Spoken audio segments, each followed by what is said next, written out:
To an update, today Smith County Commissioners rejected a proposal for an independent audit of road bond financials, a move that drew sharp criticism after more than a year of calls for transparency. I think that the court doesn't believe in accountability. That's how Precinct 1 Commissioner Christina Drury reacted to what happened at this morning's Commissioners Court meeting.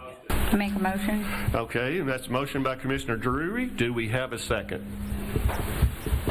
Are you serious? All right.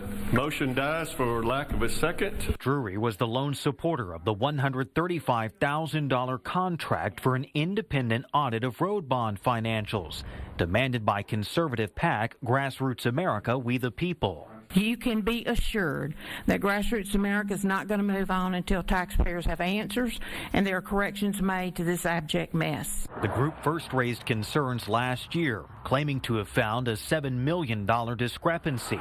No one has alleged any fraud or criminal wrongdoing, but the group says the records don't add up. They also argue the list of roads presented to voters was not followed. County leaders argue the list is not what voters decided on, saying this was a general road bond. We've had a list of roads that were part of that. It was a plan, but there is freedom for the engineer and their team when they get out there. Oh, this road's worse than I thought. This road is not as bad as we thought, and so they can adjust what they do when they're out there, even with the bond funds. The county already has an outside auditor in place, and County Judge Neil Franklin says rather than a financial audit, he wants an engineering study, one that would examine the work already done and what's left. He plans to address it in the next budget. Commissioner Drury argues the two are not mutually exclusive. This vote was important. Smith County is reactionary. They aren't proactive about getting ahead of the issues that we know exist and resolving them, and then making a plan to move forward and do it right. And that's what that audit would have provided.